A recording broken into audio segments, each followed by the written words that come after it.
Hi, BrenTech here, where tech is made simple.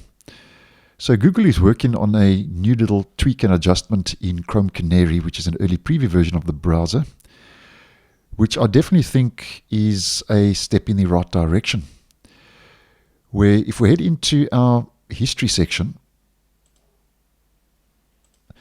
Google is making it easier to restore multiple pages from your history in Chrome Canary. And just to demonstrate, if I click on multiple pages, you can see now there's a new Open button on the history page that appears when you select one or more entries. And then clicking on that opens each of those in a new tab, which I actually think is a very nice move. Now, this is available in Chrome Canary, not available in the stable version.